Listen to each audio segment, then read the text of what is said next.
passé une belle journée, Ada? Oui. Vous êtes sorti de votre food coma? C'est bon. Cool. Excellent. Il y a du monde qui vous ont fait crier, fait que c'est cool. Donc aujourd'hui, moi, je vais vous parler de décollage de projet, mais je vais commencer par une petite histoire, l'histoire de Madame Wong, qui se réveille un matin avec une superbe idée pour sa firme, mais vraiment une extraordinaire idée. Mais dans sa firme, elle a un département TI très occupé, évidemment, comme tout le monde. Et puis, elle s'écrit un beau business case, elle convainc ses VP d'aller faire affaire avec une firme externe. Puis, c'est ce qu'elle fait. Donc, elle contacte la firme occupée qui, eux, flairant la bonne affaire, dépêchent leur meilleure analyse d'affaires, leur meilleur architecte et leur meilleur lead technique. Et ils font des rencontres à tous les jeudis après-midi pour 2, 3, 4 semaines, 1 mois, 2 mois. Et ça se passe super bien. Madame Wong réussit à expliquer son besoin, ils comprennent bien, rédigent des documents. Ça se passe numéro 1. Puis après 3 mois, qu'est-ce qu'on a? On a des documents. Hein? Puis, la firme occupée est très contente parce qu'ils ont eu le mandat de développer l'application. Fait que, succès? Rien de moins sûr, car pendant ces 3 mois-là, peut-être que M. Bouchard, le concurrent de Mme Wong, a une idée similaire et a eu le temps de la mettre sur le marché, a eu le temps de la tester sur le marché. Donc, il doit exister des méthodes plus simples, des méthodes où les gens seraient dédiés peut-être à démarrer un projet, plutôt qu'avoir 5, 6 autres projets en même temps. On a beau vouloir mettre des stars sur un début de projet, malheureusement, il manque aux autres projets où ils ne sont plus, ces stars-là. Donc, quelle est la meilleure approche? Un décollage de projet. Donc, un décollage, pourquoi on utilise le mot décollage ou lift-off en anglais? C'est que ça prend énormément d'énergie pour démarrer un projet. C'est l'équivalent de lancer une fusée. Ça prend énormément d'énergie pour se sortir de la force gravitationnelle puis aller vers le ciel là, où tout est possible. Donc, c'est cette énergie-là qu'on va essayer de reproduire en l'espace de quelques heures à quelques jours. Mais vraiment, un décollage de projet, ça se fait en mode intense. Ça ne se fait pas en 3 mois. Ça se fait en 1 à 2 journées, gros max. Donc, on réunit ensemble les commanditaires, les membres de l'équipe, développeurs, s'il faut, l'adjointe administrative, parce qu'elle va être une composante importante au succès d'un projet. On veut l'avoir elle aussi. On veut avoir tous les gens qui ont une importance pour ce projet-là, en l'espace de 2 heures à 2 jours, grosso modo. Donc, comment ça marche, la structure vraiment d'un décollage de projet? C'est un peu tout le temps la même recette. C'est tout un paquet d'éléments. Là, je vous ai donné des feuilles, il y a un beau backlog, c'est structuré en 3 sections. Beaucoup d'éléments, vous n'êtes pas obligé de les faire tout le temps. Vous n'avez pas le temps de faire tout ça en 2 heures. Aucunement le temps de faire tout ça en 2 heures. L'idée n'est pas de faire du speed décollage, du speed lift-off, non.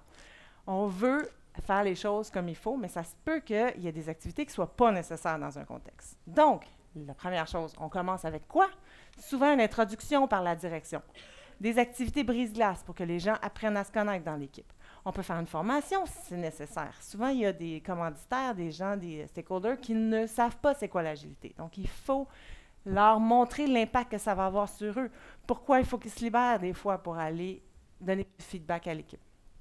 Donc, ça, c'est le début. Ensuite, on va faire du Agile Chartering. Il n'y a pas de mot français encore pour ça. Fait que du Chartering agile, donc, qui est structuré en 3 parties. La plus importante étant le but. Il faut que l'équipe comprenne ce pourquoi ils travaillent. C'est la base de la motivation des êtres humains. Il faut qu'ils comprennent pourquoi ils travaillent. Donc, on va expliquer, s'assurer que tout le monde est aligné sur la même vision, les mêmes objectifs d'affaires. Ensuite, on va parler d'alignement. Qui est dans l'équipe, qui n'est pas dans l'équipe? Comment on va fonctionner ensemble? C'est quoi nos valeurs? C'est quoi nos principes? La définition déterminée, par exemple. On va parler de qualité. C'est quoi la qualité pour nous? On va parler de contexte aussi. Donc, la frontière de l'équipe. Qui est à l'extérieur? Avec qui il va falloir interagir? C'est qui nos parties prenantes? C'est qui paye? À qui il faut plaire? Comment on va mesurer nos résultats? C'est ça qu'on veut, hein? On veut une équipe engagée qui s'approprie les résultats. Donc, c'est important qu'ils comprennent c'est quoi ces résultats-là qu'il va falloir mesurer. On va regarder quelles sont nos ressources, pas qui sont nos ressources, mais bien quelles sont nos ressources. On ne parle pas d'être humain ici. Et on va faire de l'analyse prospective. Donc, on va parler de risques et d'événements probables ou pas. On va parler de qu'est-ce qui s'en vient et de comment on va mitiger ces éléments-là. Donc, ça, c'est la partie Agile Chartering. Une fois qu'on a bien fait ça, c'est une partie en général qui me prend, moi, autour de 4 heures, 5 heures en général. Ça pourrait aller jusqu'à une journée. Ensuite, on est prêt à construire notre carnet de produits. Et puis ça, il y a autant de façons qu'il y a de coach agile pour construire un backlog. Ça, c'est la mienne. Puis en fait, c'est pas mal la nôtre chez Agile Partnership.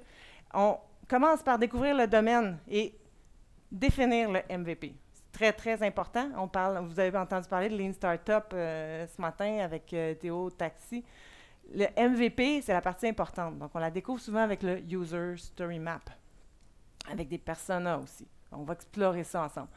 Ensuite, on va élaborer le fameux carnet de produits en rédigeant les récits, en les estimant aux besoins, si vous en avez besoin, mais surtout aussi en regardant la valeur d'affaires de chacun de ces items-là pour se confirmer dans notre décision de notre MVP.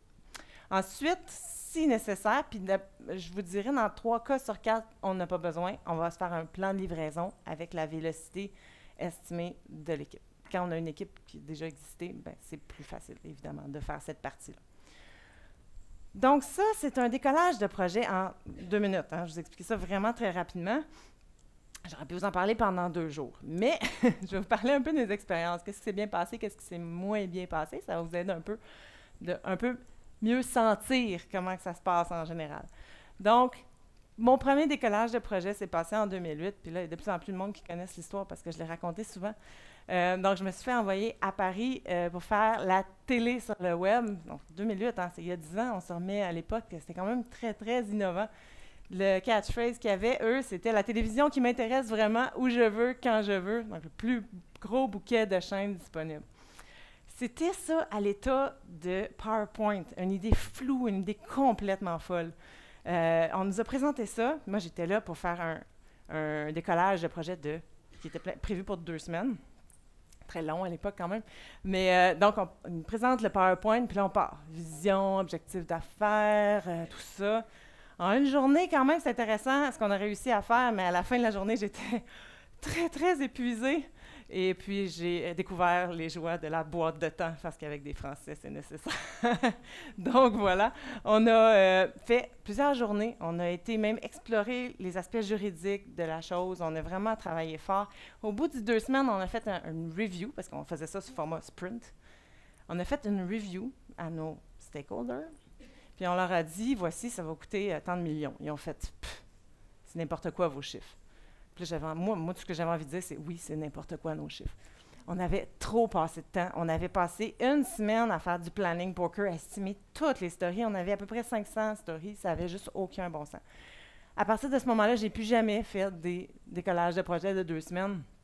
Mais je me suis quand même inspirée de tout ce qu'on avait fait dans ces 2 semaines-là pour reproduire un peu la recette parce que ça s'était quand même vraiment bien passé, à part ce beau commentaire de la fin. Mais au final, tous les décollages que j'ai faits se sont passés un peu de la même façon. Puis je vous dirais, à 95%, sont des succès. On sort d'une journée de décollage de projet avec un tout plein d'énergie. Vraiment, on la sent, là, la force gravitationnelle, elle s'en va. Il n'y a plus d'inertie. On a envie de bouger des montagnes. C'est assez incroyable ce qu'on est capable de faire. Et puis, on y va en mode, justement, collaboratif avec les stakeholders sur place.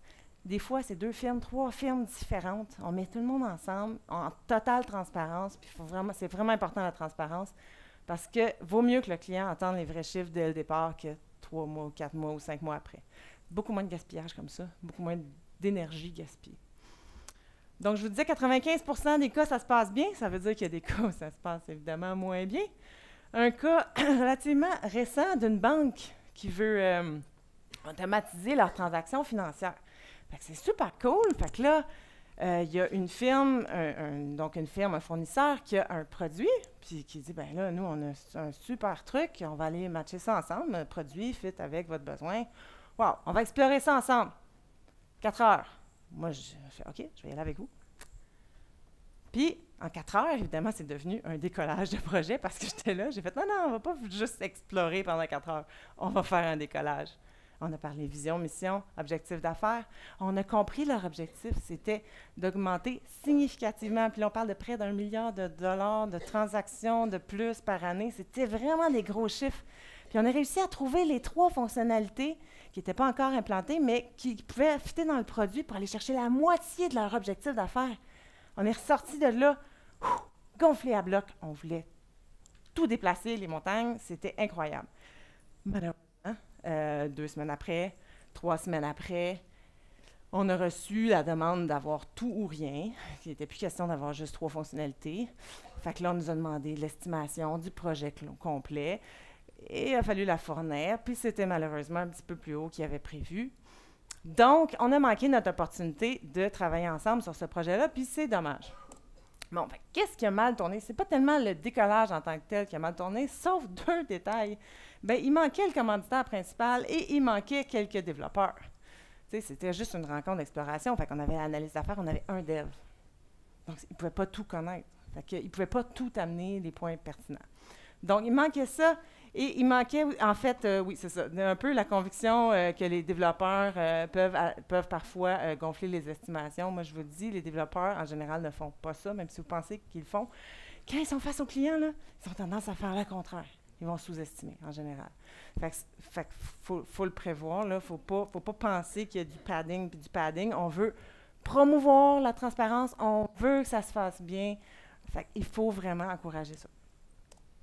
Un deuxième exemple, une compagnie avec laquelle j'ai travaillé qui avait des équipiers dans plusieurs bureaux à travers le monde. Une pauvre personne tout seul dans son bureau sur la côte ouest des États-Unis, une petite équipe de 2-3 en Europe, et puis ils étaient 3/4 à Montréal. Moi, je suis à Montréal. Donc, on fait un décollage de projet. Puis on se dit, ben là, on ne peut pas faire des post-it. On ne peut pas utiliser des post-it sur un mur. Là, ça ne marchera pas. Qu'est-ce qu'on fait? Ben, on va utiliser des outils en ligne. On fait la journée. Les pauvres Européens, rendus à 10h, 11h le soir, c'était un petit peu fatigué. Et puis, le Californien qui s'était levé très, très tôt aussi voulait mourir parce que la journée devant l'écran, ça avait été très, très pénible. Donc, 2 problèmes dans cette situation-là. 1, ben faites pas ça en mode distribué, je vous dis, ça ne marche pas. Je vous encourage vraiment, faites un décollage de projet en mode distribué. Votre projet va marcher. C'est pas un problème de faire des projets en mode distribué. Mais s'il vous plaît, amenez-les ensemble pour la première semaine. Faites un décollage d'une journée, une première semaine de travail ensemble, ça va changer tout. Vous allez leur gagner en efficacité puis en performance, je vous le garantis. Pour l'avoir vécu aussi dans des projets distribués qui avaient bien commencé comme ça, on se revoyait à tous les 3 à 6 mois en général, toute la gang, ensemble, au même lieu. Ça faisait toute la différence parce qu'on connectait mieux. Donc, le problème de la séparation physique des membres de l'équipe et aussi utiliser des outils informatisés, là, c'est vraiment dans le pire des cas. Puis, si vous le faites, assurez-vous que chacun peut le faire. Donc, il n'y a pas des gens qui regardent les autres taper comme ça. Okay? Parce qu'il n'y a rien de pire que ça pour se sentir impliqué dans le meeting. Dernier exemple, c'est moyen bien passé. Un projet qui commence en avril 2011 dans une grande banque avec l'intention très, très ambitieuse de terminer en 12 mois après, donc en avril 2012. On commence. Décollage, une journée. Cool, j'ai une super équipe de stars, c'est les gens les plus brillants. Ça va super bien. 1 semaine passe, 2 semaines passent. Finalement, je me rends compte qu'on est dans un gros pré-projet. On fait de la planification. Fait qu'on fait de la recherche d'informations, puis on fait de la planification. Fait que nos résultats à chaque semaine, c'était des plans. Des plans. Fait que dans le fond, tout ce qu'ils avaient fait, c'est de dire notre pré-projet qui dure 6 mois d'habitude, on va le faire en agile pour essayer de le rapetisser. Mais dans le fond, ils n'ont pas du tout eu courage de commencer à livrer des choses. On était en mode planification. On attendait. Bon, il y a plein de facteurs. Là, on attendait après plein de choses. Puis c'était vraiment gros à bouger, là, je dois dire. Mais sans trop de surprise, ben, ce projet-là a été livré en 2016. Donc, les problèmes qu'on a rencontrés à l'époque, et puis là, évidemment, je simplifie. Mais oui, peur de livrer en petits morceaux pour aller chercher du feedback. Ça, dans Lean Startup, c'est super important. Allez valider vos hypothèses. C'est comme Mme Wang, là. Passez pas 3 mois à expliquer à quelqu'un vos besoins. Allez tout de suite valider si vos idées sont bonnes avec le marché, parce que vous n'en avez aucune idée tant que ça reste dans des documents.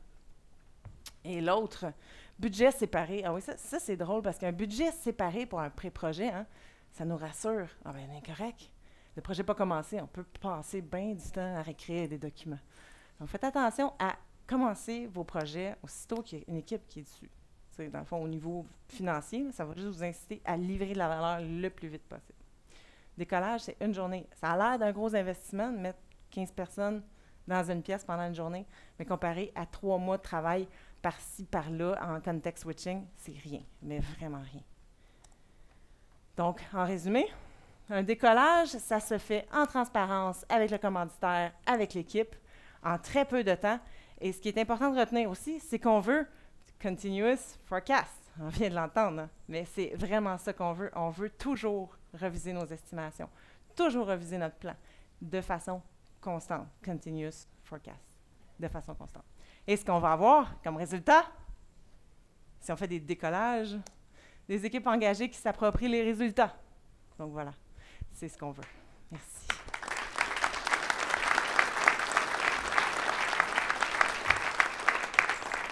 Ça c'est mon nom, Isabelle Terrien, je suis coach agile, formatrice, conférencière chez Agile Partnership. On donne un paquet de formations, dont celle sur les décollages de projets, évidemment.